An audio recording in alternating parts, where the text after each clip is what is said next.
At the dawn of history, great knights and tribal kings rode forth in their war chariots, adorned with the super symbol of the sun, from the heart of the vast steppes that connect Asia and Europe. Valiant lions, great adventurers, intelligently willing to fashion the arts of civilization and the grandeur of life. Glorious peoples, rich in heritage, embellished with the stars of epics and legends. Heroes who possessed a great legacy, the creed of heroism. They are the Indo-Europeans, where eternal symbols shine: lightning, the wolf, the wheel, and the sword.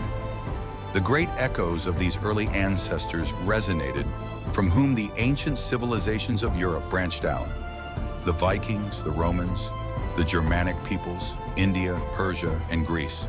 They bequeath to us not only genes, but also a moral code that sees life as a journey and a series of exciting adventures toward an everlasting divine glory.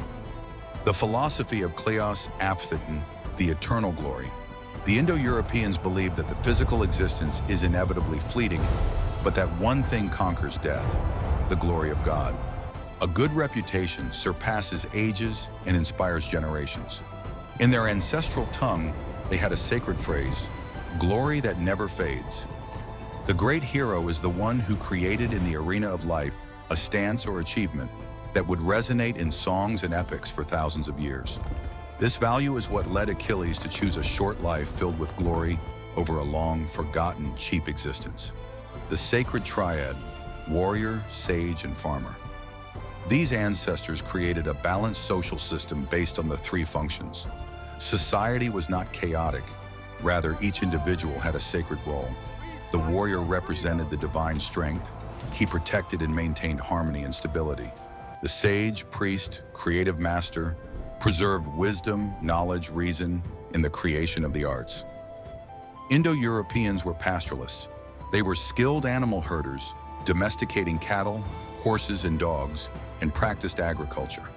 They established a natural patrilineal society. Family lines and property were traced through the father. The farmer was the captain of the land and the lord of the fields, nourishing the planet with seeds, cultivating crops, and building life within human society. This balance is what created a civilizational stability, enabling them to sweep across the ancient world, traveling on their majestic steeds and glorious chariots. The ethics of nobility.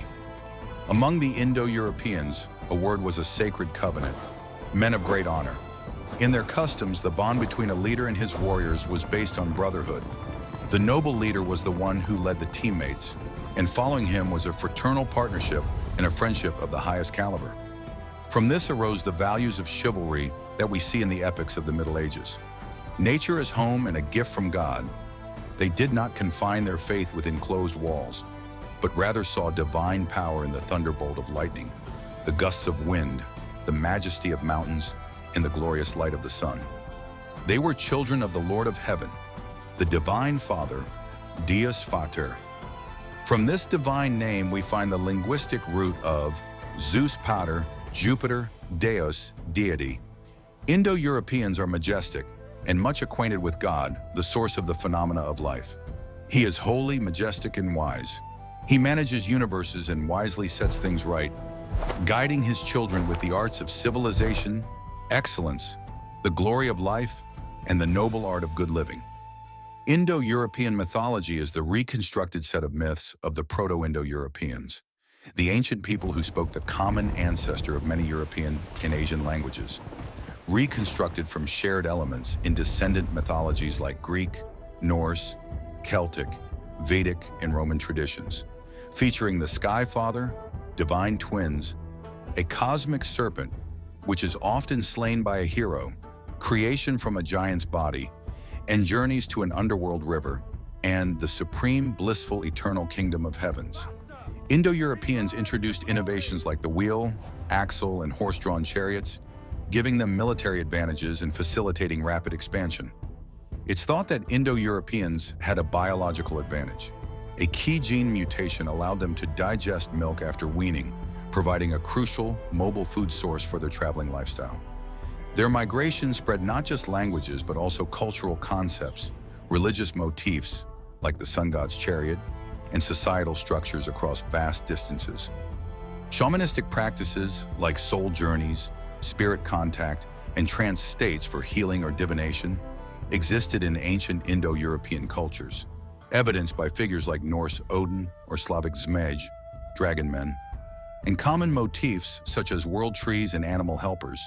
Though direct evidence is sparse and often reconstructed from later myths, showing similarities with Siberian traditions.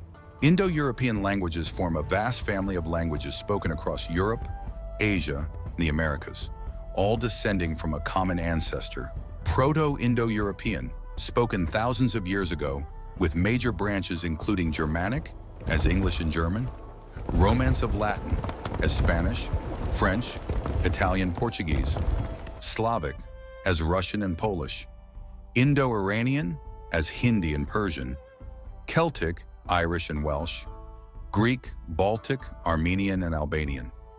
These languages share systematic sound correspondences and grammatical structures, linking seemingly different tongues like English and Sanskrit through reconstructed ancestral words, making it the largest language family by number of speakers.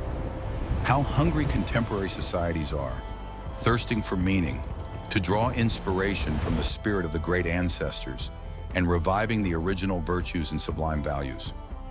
To discover in their heroic values and great virtues a cure for the present decay. Values of great glory and divine splendor, the power of creation, opulence and sovereignty granted by God, the ability to fashion civilization, and the art of a noble good life.